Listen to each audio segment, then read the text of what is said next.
Thank you so much. Yeah, wonderful things has been said, I guess, a lot to learn from. I think from the private sector also, I was writing down some notes that I think innovation is really important, but therefore also sustainable business models are important.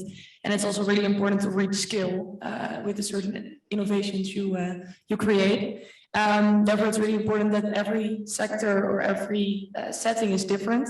So we cannot make maybe one application or one tool or one innovation that works everywhere. We see that with every pilot we do in every different type of environment. There are a lot of other things we need to address or we need to take into account to reach that scale and to make that impact at a large scale. So it's really important to design and create, taking into account these different settings. And thereby also prevention, I guess, is indeed really important. If we talk about modern childcare and primary healthcare, that's also the main focus from Philip's perspective.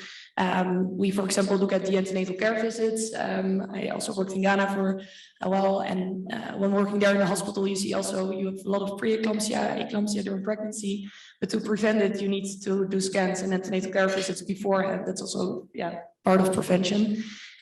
So we are thinking about innovations like Lumify, supportable ultrasound. Would that actually indeed work?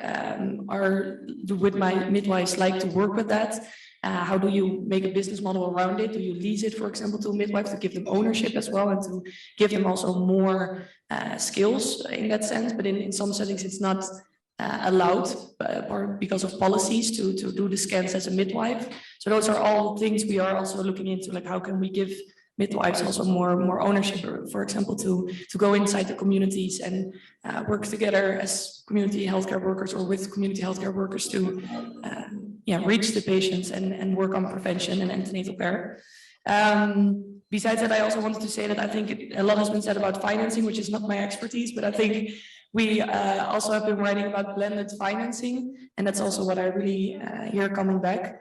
That it's really important maybe to have grants, for example, from donors, that you can have impact investment, that can scale or try pilots, but that in the end also the governments indeed need to increase their buy-in to all together make it work, to reach that scale and to also make it possible to try out innovations and not only stop with a pilot, but to implement it on large scale and go forward, and scale the impact with that.